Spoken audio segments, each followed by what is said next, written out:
6개에서 한 7개 정도의 세금을 내는데, 자, 이유는 부동산은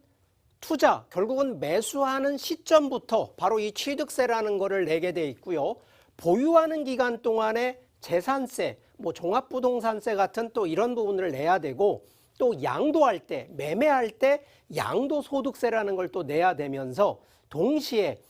증여를 통하거나 상속을 통할 때도 바로 이 세금을 내게 되어 있습니다. 뭐 최근에는 임대사업을 통해서 또 임대소득, 바로 이 소득세까지도 추가로 내기 때문에 결과적으로 다른 투자 상품 대비 세금이 어떻게 보면 좀 과다 책정돼 있다 할 정도로 세금 내용이 좀 많은 게 부동산 쪽 바로 이 상품인데, 자, 실제 취득세 기준으로 기존에 유지됐던 이 바로 취득세 기준은, 자, 주택수가 결국은 한 3주택까지 해서는 대부분 1%에서 한 3%대 정도, 그러니까 결론적으로 이 감면을 내주다 보니까 1.1%대가 보통 내는 주택 취득세 세금이었는데, 자, 이게 어떻게 바뀌었냐면, 자, 2주택과 3주택, 자, 다주택자 중에 2주택, 3주택 이상을 보유하신 분들 중에 조정 대상 지역과 비조정 대상 지역으로 좀 나눠서 2주택을 보유하시는 투자하시는 분 중에 조정 대상 지역 같은 경우에는 8%, 자, 1.1% 내던 취득세가 8배가 많은 8%를 2주택 같은 경우 그렇고요. 자, 주택을 또 3주택 같은 경우 3개 주택을 취득할 경우에는 12%를 또 추가로 취득세를 내게 돼 있다 보니까 결론적으로 얘기를 하면 주택 1주택 갖고 있는 분보다는 조정 대상 지역 내에 3주택 갖고 있는 분이 거의 10배 이상의 취득세를 내게 되는, 바로 결과적으로 이런 취득세에 대한 증세를 통해서 주택 함부로 매수하지 마세요라는 약간의 그런 의지가 좀 담아 있다라고 보시면 되겠고, 두 번째가 최근에 주택 가격이 워낙 많이 상승하다 보니까, 자, 아마 한 10년 이전에 매수하신 분들 입장에서는 바로 이 양도소득, 자, 이 얘기는 바로 이게 시세 차익이라고 하는데, 자, 시세 차익 측면에서는, 자, 본인이 진짜 실력이 좋아서 좋은 물건을 투자해서 이 투자를 가치를 보고 투자하신 분들 입장에서는 당연히 시세 차익이 불로소득이 아니라 본인 노력이라고 생각하실 수 있을 정도로 투자 성공하신 케이스인데, 정부 입장에서 볼 때에는 어디가 투자를 잘해서 돈을 벌고 안 벌고가 문제가 아니라 무조건 시세 차익은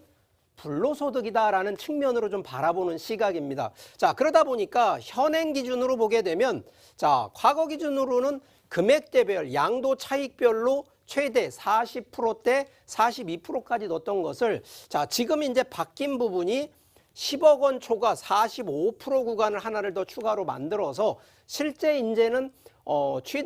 양도소득세 기준으로는 45%가 이게 일반세율이라는 부분으로 들어가는데, 자, 이 부분은 어쨌든 법으로 정해져 있으니까 이해를 합니다. 자, 그런데 여기서 이제 추가로 늘어나는 부분이,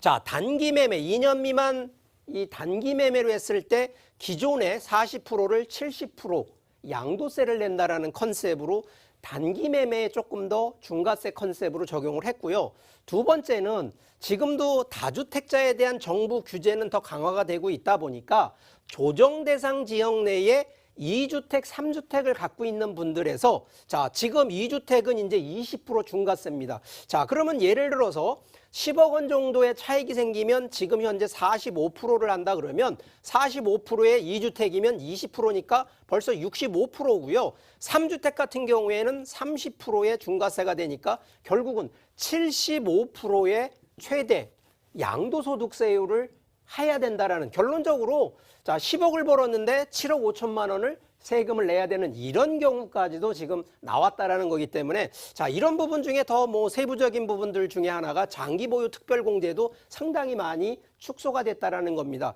과거 기준에서는 그냥 보유만 해도 충분히 장기 보유 특별공제를 많이 받았는데, 지금은 보유 기간과 거주 기간을 각각 다 따져서 계산하기 때문에 아무래도 이 축소 확률이 조금 더 축소가 되어 있다는 측면으로 보시면 될 것 같고, 자, 세 번째가 우리가 지금 이번 이제 9월 달에 종합부동산세 아마 다 고지서 받으셨을 텐데, 종합부동산세 개정을 통해서 자, 보유하고 있는 분들 중에 정부가 지정한 종부세 대상에 해당되는 부동산을 보유하신 분들은 이제 종합부동산세를 내야 됩니다. 자, 이게 우리가 과거 기준으로 조금 다른 말로 하면 이게 우리가 보면 이게 부자세라고 얘기를 하는 거거든요. 자, 보통 보유를 하고 계시면 재산세를 내는 건 이해를 합니다만, 자, 남들보다 조금 더 많이 갖고 있어서 종합부동산세를 내야 되는 부분을 바로 부자세라고 얘기를 하는데, 자, 이 부분도 뭐 합당한 그 세율만 되면 문제가 없는데, 자, 이 부분도 지금 바뀐 게 기존 세율 대비 자, 이렇게 또 증가를, 그래서 세율이 일단 증가가 되고요. 두 번째는 이 해당 다주택자 부분에 대한 세부담 상한을 기존에 200%로 정해놨던 거를 100% 더 늘려서 300%까지 인상을 했다는 부분. 자, 여기에 기존에 이제 우리가 보통 공시지가로 세금 기준을 책정을 하는데, 이 부분을 실제 지금 이제 거래가 기준까지 육박하는, 바로 그래서 공시거래가 기준으로 책정을 하기 때문에 아마 22년 정도 되면, 그러니까 내년 정도 되겠습니다만, 내년 정도면 현재 거래가 기준 한 100% 정도까지도 이 해당 공시지가를 따라가는 재산세 과액으로 되기 때문에 종부세 아마 큰 좀 금액대 크신 분들은 상당히 좀 세부담을 느끼실 수밖에 없는 바로 그런 기준이 되겠고요. 자, 이 부분 중에 하나가 이제 또 법인으로 해당되는 부분들. 자, 과거 이게 실제 투자 쪽은 개인보다는 법인을 하는 거를 많이 추천을 드렸던 사유가 혜택들이 많았거든요. 개인이 안 하고 회사가 하기 때문에 했는데, 지금 현재 이제 법인 하는 부분도 상당히 많이 이제 규제가 들어갔습니다. 자, 기본적으로 우리가 종합부동산세 공제라고 해서 이 보통 종부세는 안 해주는 게 바로 법인권들인데, 자, 이 부분을 이제 폐지를 시킨다라는 컨셉이고, 자, 세부담 상한선도 이것도 이제 없애버렸고요. 자, 결론적으로 해당되는 이런 세율들이 점점 늘어나기 때문에, 자, 법인으로만 해서 과연 이제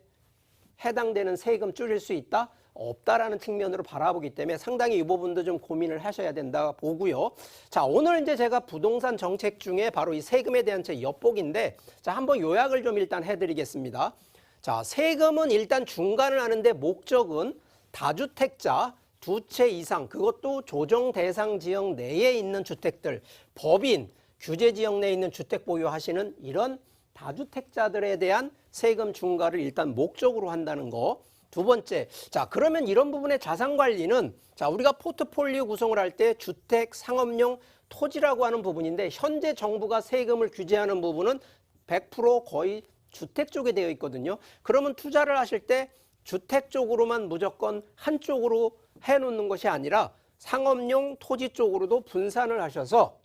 세금에 대한 효율성을 좀 관리하실 필요가 있고요. 최근 기준에 많이 얘기하는 것이 바로 이 똘똘한 한 채 쪽으로 여러 군데 여러 개로 분산하는 것보다는 오히려 한 채 쪽으로 집중을 해서 세금도 조금 많이 좀 줄이는 바로 이 절세 효과까지도 같이 가시라는 얘기고요. 자, 현재 세금 정책으로 해서 현실화되고 있는 측면으로 바라보게 되면 바로 최근 기준뿐만 아니라 이 과거에도 이런 부분이 좀 있었습니다만, 자, 이 부분은 바로 대물림이라고 얘기를 드리지만, 그래도 이게 현실성이 있는 게 바로 주택 증여가 점점점 많아질 수밖에 없다는 건데, 이 부분도 이게 그냥 하는 게 아닙니다. 이게 다 효율성이 있기 때문에 증여 쪽으로 턴을 하는 부분이 있고요. 자, 지금도 분명히 정부에서 규제 강화 이런 부분 한다 그러면 오히려 억제가 돼야 되는데, 오히려 지금은 수요 심리, 결과적으로 투자에 대한 심리가 아직은 꺼지지 않고 계속 살아나고 있기 때문에, 자, 이 부분, 그래서 결국은 주택가격 멈추진 않고 더 상승할 수밖에 없다는 바로 이 부분이 좀 강화가 있고요. 자, 아직까지 정부에서 규제 정책이 좀 멈추지 않는데, 자, 이 부분은 좀 한번 생각을 해보실 필요는 있다는 거죠. 결국은 매매 순환이 돼야지 규제, 특히나 부동산 안정이 되는데, 자, 이 부분은 바로 동맥경화. 결국은 8, 90%도 세금 때문에 못 파시는 분들이 거의 뭐 한 50% 이상 되시는 분들이라고 보면, 실제는 순환을 빨리 풀어주는 것이 전체적으로 주택 안정에 조금 더 이바지한다는 측면인데,